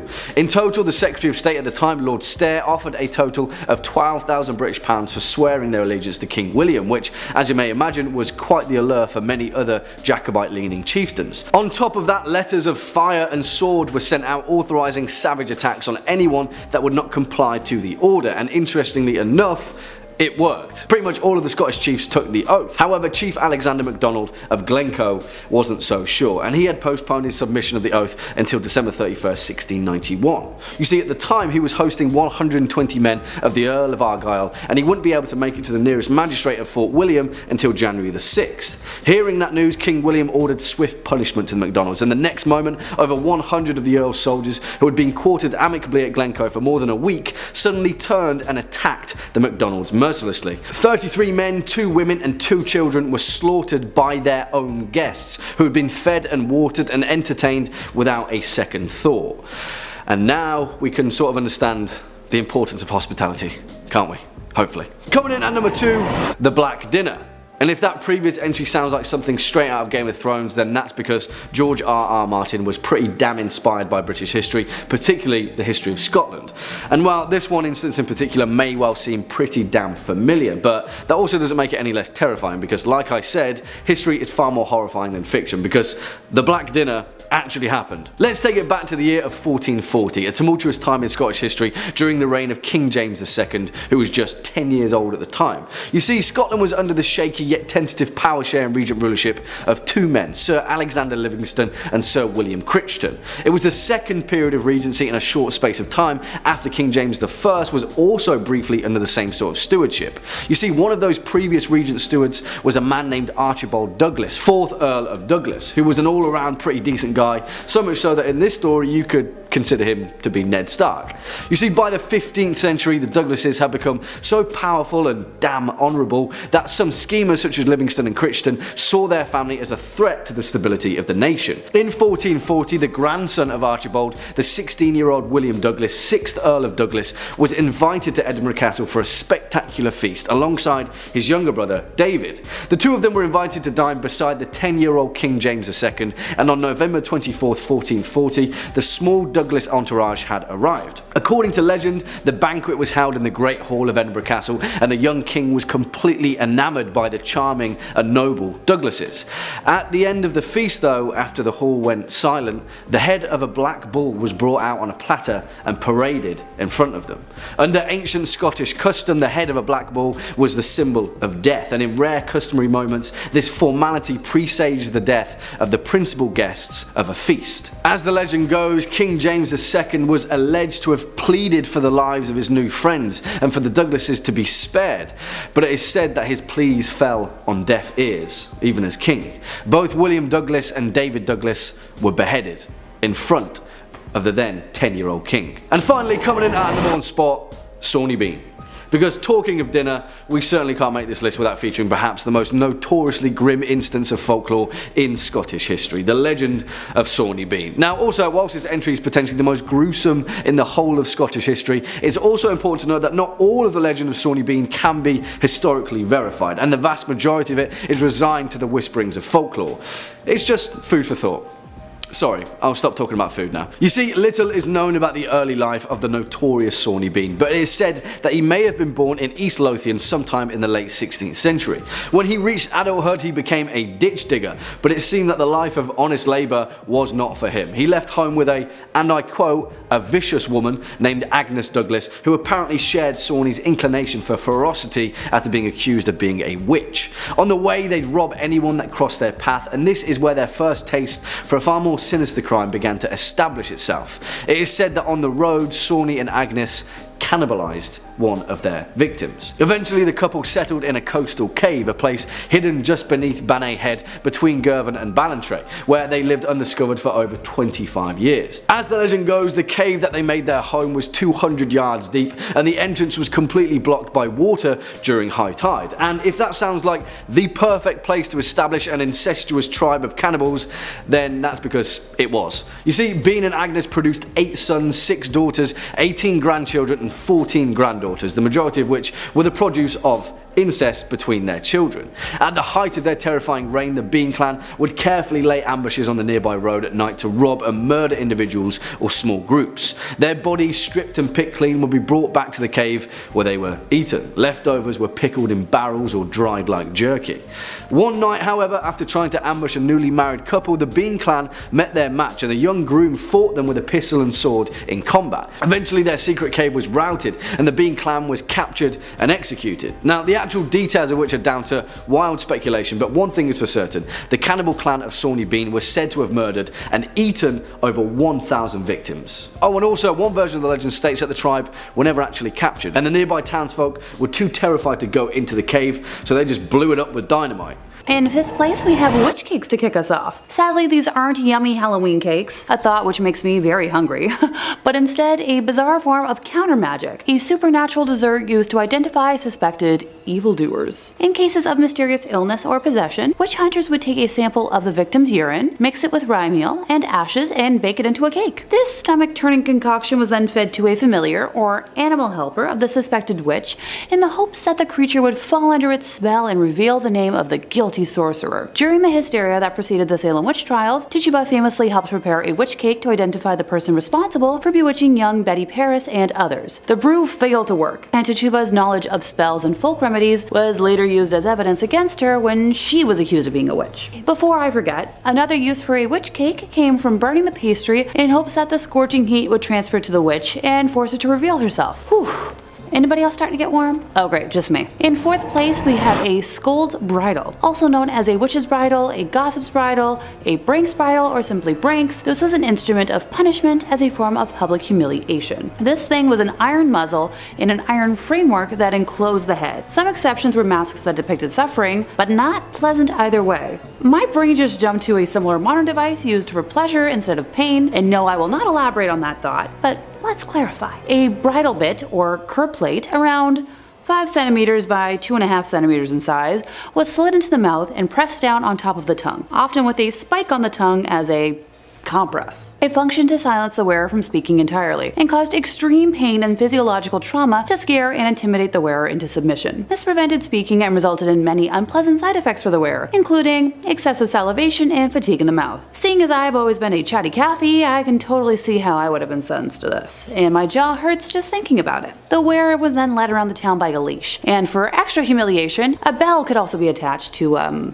draw in crowds. First recorded in Scotland in 1567, the brinks were also used in England and its colonies. The Kirk sessions in barony courts in Scotland inflicted the contraption mostly on female transgressors, and women considered to be rude, nags, common scolds, drunken, but mostly witches. It was also used as corporal punishment for other offenses, notably on female workhouse inmates. The person to be punished was placed in a public place for additional humiliation and sometimes beaten. Just sometimes, not every time apparently. Knowing what I know about history and cover-ups, I'm going to lean towards probably most of the time. The Lanarkburg records record a typical example of the punishment being used. When wearing the device, it was, impossible for the person to either eat or speak. Other pranks included an adjustable gag with a sharp edge, causing any movement of the mouth to result in laceration of the tongue. In Scotland, pranks could also be permanently displayed in public by attaching them, for example, to the town cross, tron, or toll booth. Then the ritual humiliation would take place,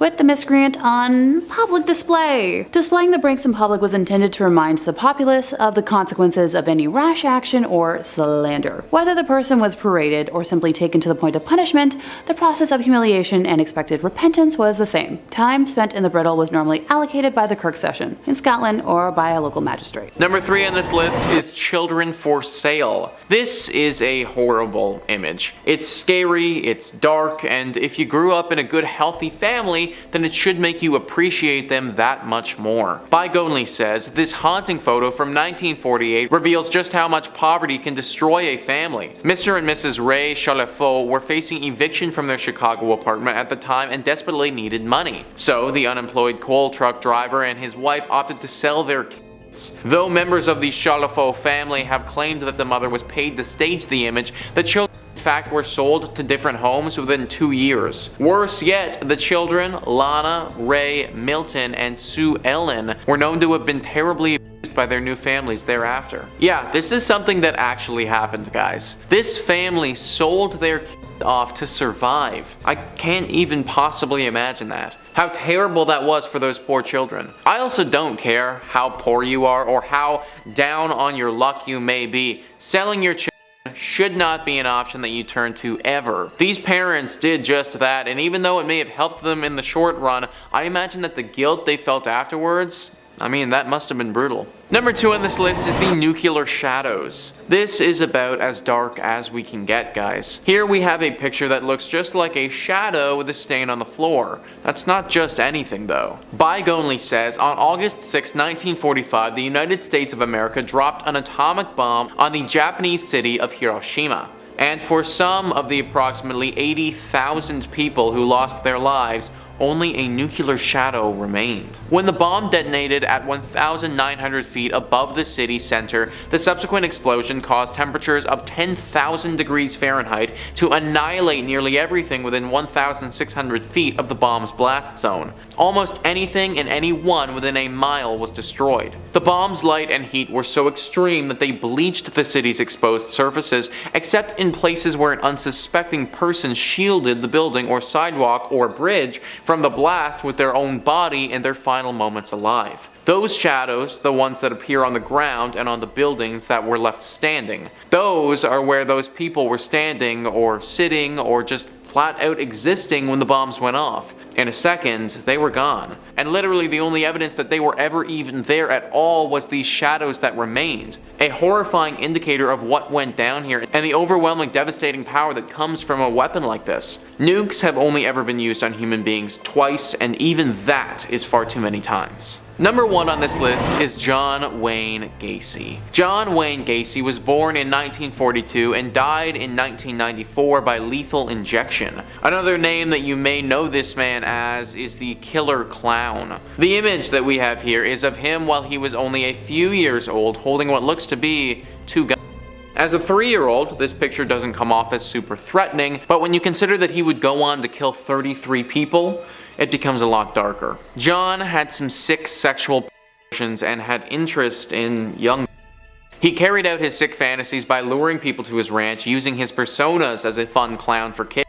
He did this many times and ended up killing 33 separate individuals and countless more. This all happened primarily in the 70s, and he was only arrested in 1978. I was reading up on what he did a lot for this video, and sadly I can't really get into too much detail on here because YouTube wouldn't like that. Just know that he performed some horrible things, stuff that makes you cringe and makes you feel sick just reading about. That's ultimately what makes this photo of back when he was just a kid so creepy. Kicking off the list at number 5, Charlotte's Web. Said by E.B. White himself, "I wrote this for children and to amuse myself. This is a story of a barn." I mean, he's right. The story we all grew up to know about Charlotte's Web involved a spider, a pig, a message, and a happy-ish ending. But the original story of Charlotte's Web may give you chills. E.B. White raised pigs for slaughter growing up. He always felt conflicted when it came time to kill the animals, so one pig in particular got sick, so E.B. decided to try and nurse it back to health, and he even stayed up with it all night to comfort the pig. Alarming, but kinda cute.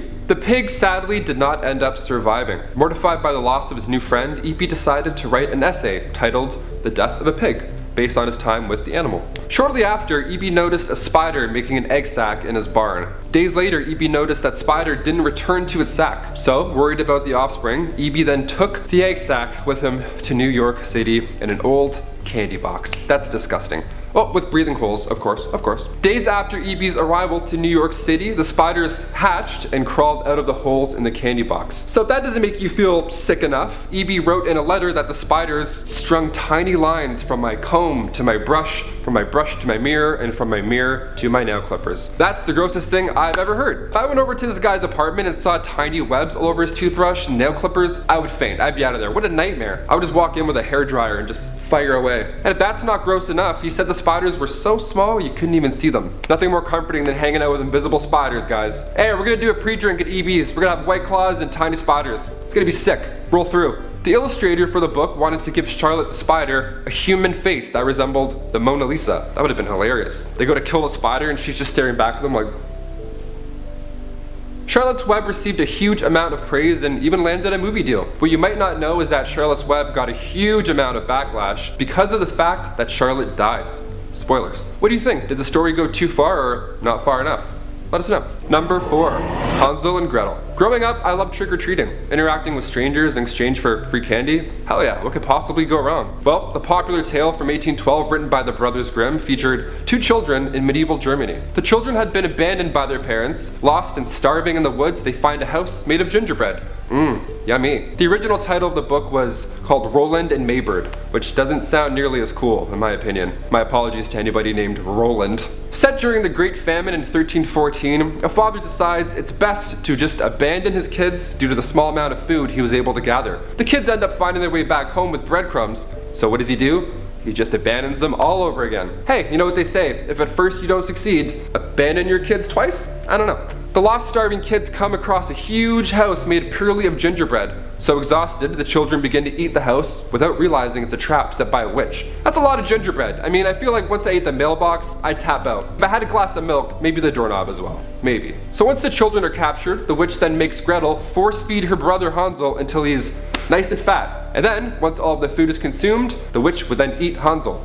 Kind of like a stuffed turkey, except disgusting. Now, during this famine, it is said that food was so hard to find that dead bodies were actually dug up out of their graves, so the remaining pieces of flesh stuck in their eye sockets and everything can be consumed by starving villagers. Oh, could you imagine? Wow, Tom, this beef jerky is great. Where'd you get it? He's just staring at you like, you don't want to know. Many versions of this dark tale have been rewritten for kids with the famine plot excluded.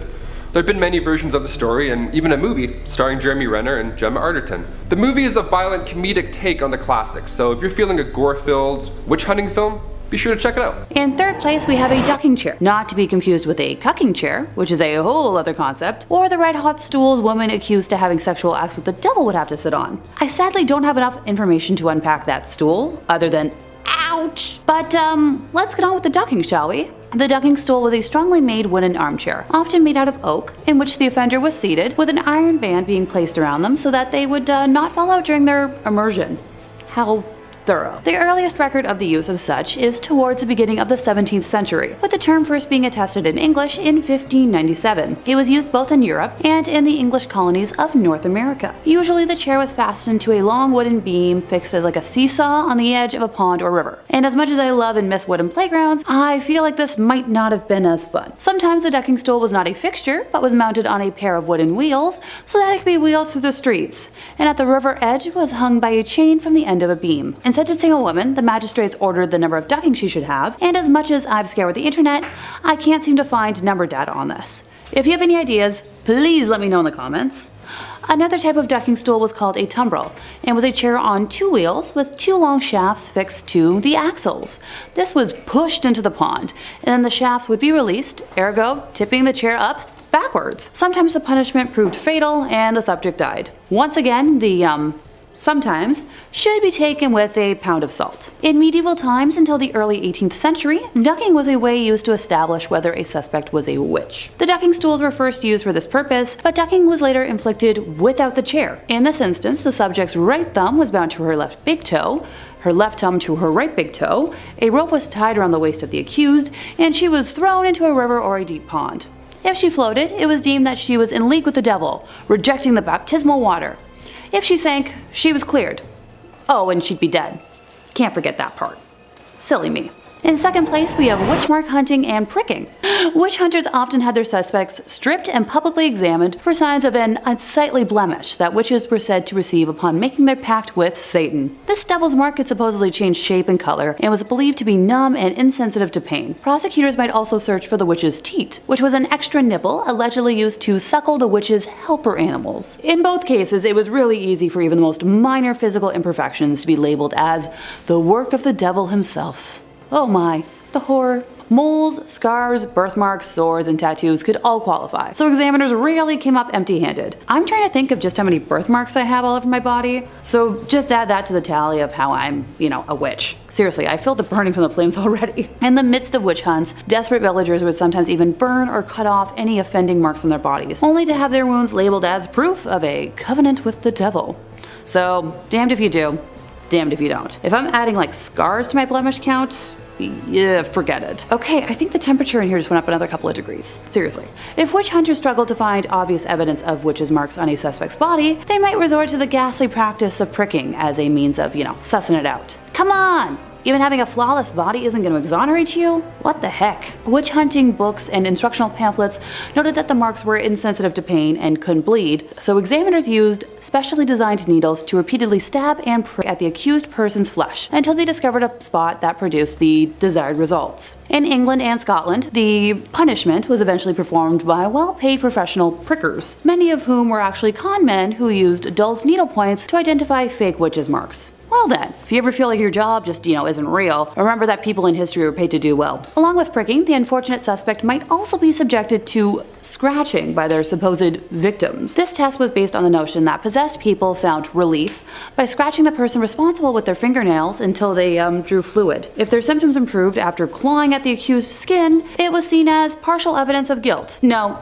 absolutely not. I can't see anyone being proven innocent whatsoever from this nonsense. Talk about a biased court. In first place, we have dismemberment and mutilation. This is where my own stomach gets all topsy-turvy, so fair warning, I can handle creepy stuff, no problem. But gore? There's a reason I haven't been able to bring myself to watch the Terrifier movies. So when witch hunters wanted to get answers back in the day, if I haven't made it clear enough by now, they didn't really care about being humane or, coercion, just being right. They would do whatever they deemed necessary to get a confession, leading many witches to confess just to make the pain stop and end their lives, well, humanely. Say goodbye to your fingernails, because that was practically just a footnote in what they were allowed to do. Walpurga Hosmanen of Bavaria was led through multiple different stages of mutilation while being paraded to her execution. At the first stop, her left breast and right arm were branded with irons, then her right breast at the second stop, her left arm at the third, with her left hand being then branded at the fourth stop. Once they reached the place of execution, her right hand, with which she had made her oath as a midwife, was cut off before she was finally burned alive at the stake. Oh, her ashes were not allowed to remain on soil,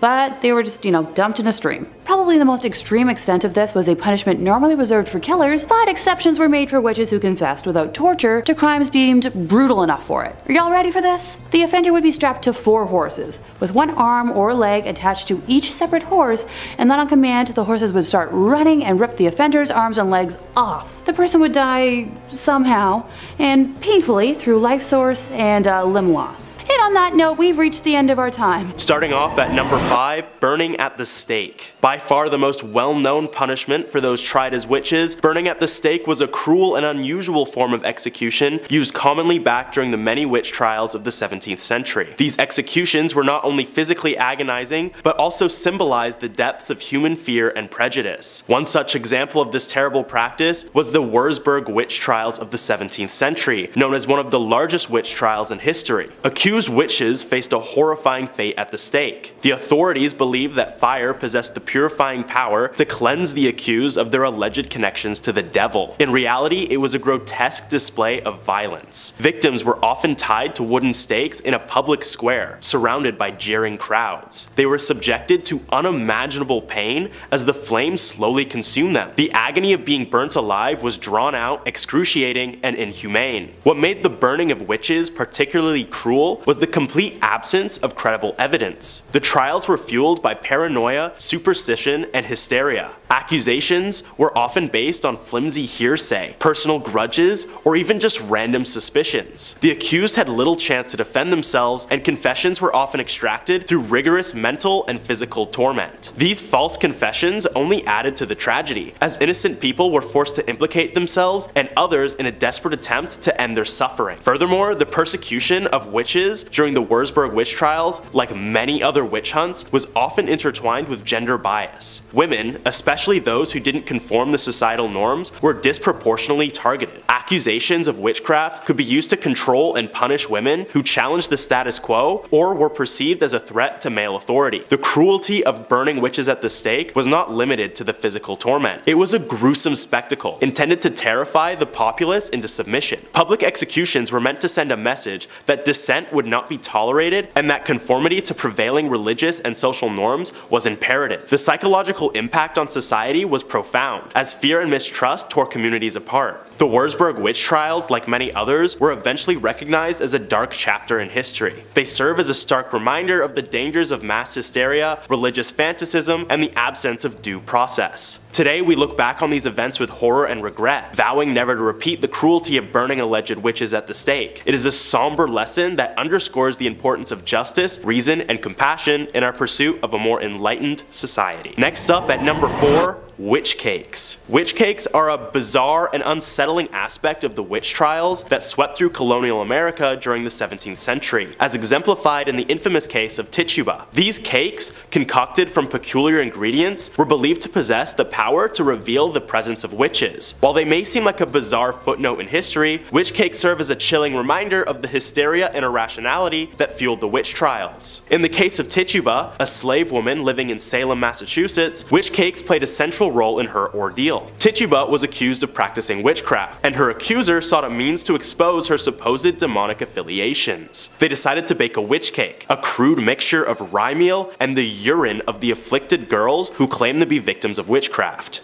Ew.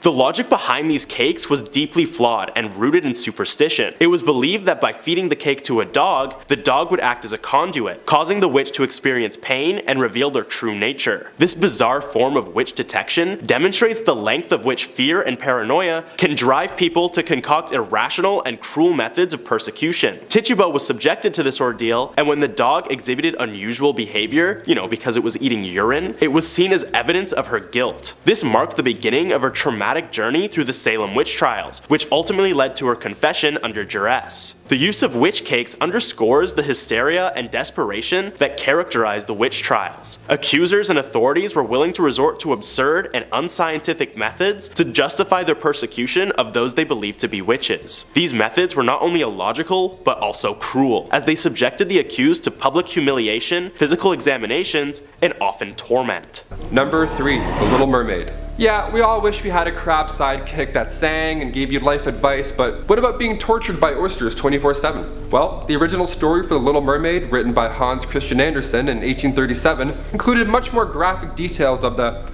#sea life. This version still involved her mermaid sisters, but this time they were drowning sailors just for the fun of it, while they were singing to them. That's not cool, guys. I mean, get Monopoly, do something, play Rock Band. Stop drowning sailors, come on. And just when Ariel thought she was safe on land, every step she takes results in excruciating pains in her feet, and that just plain old sucks. Like, you know how sometimes when you're sitting on the toilet too long, maybe you're looking at memes, watching most amazing top 10 videos, something cool, and then your feet go numb for a few minutes and you can't walk? Well, imagine feeling that all the time. No thank you. Somebody get this girl some sea Uggs. Oh, and she doesn't end up getting married to the prince. He ends up choosing somebody else.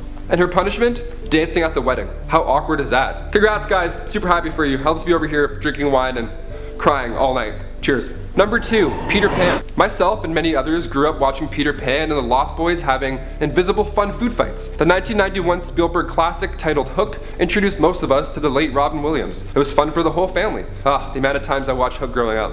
My first word should have been bangarang, but instead it was something lame like spoon, I don't know. Before any of the fun adaptations, it actually began as a play. The play first opened in 1904 at the Duke of York's Theatre in London. It did so well that the novel arrived just 7 years later in 1911. The story about Peter Pan was much darker than we know now. The Devil Wears Prada or Tights. Well, written in 1860 by James Matthew Barrie, Peter Pan was originally based off the motives of the devil himself, known to trick the minds of young children to leave their homes and never return again. Once Peter Pan tricked Wendy into joining the Lost Boys and falling in love with him, he then informed her she's more of a friend. Well, a mother figure, rather. Listen, I've been friend zoned before, but mom zoned? That's just wrong on many levels. And finally, number 1, Little Red Riding Hood. We've heard many variations of the classic tale. One version in particular I'm quite fond of. Roald Dahl's take on the classic involves most of the same plot, except when Little Red is asking the wolf questions about his appearance, the fur coat gives it all away and Little Red proceeds to pull out a pistol and shoots the wolf. Bam! Surprise, mother. She's even seen later on rocking a fancy new fur coat. Even if it's warm out, Little Red will still find a way to flex that new fit. And its original version from the 10th century, however, has a much more sinister ending. Instead of the big bad wolf pretending to be the grandmother, it's actually an ogre, and not the fun Shrek type of ogre either. This ogre tricks Little Red into consuming her grandmother whole, similar to that crazy witch in Hansel and Gretel. I mean, this dude presents a full-on buffet made out of her organs and body parts, everything. I'm talking teeth for rice, skin for steak, and blood as wine. And once all that's consumed, the ogre then eats Little Red herself. I feel like if I was eating teeth, I would know I was eating teeth. I've never had Uncle Ben's minute rice and thought, wait a minute, this feels awfully similar to my molars. Oh, yep, it's teeth. I knew it. It's teeth, guys. No one eat that rice. We're good. Oh, and blood instead of wine? Yuck. I mean, make a sangria or something out of Gam Gam. Something refreshing at least.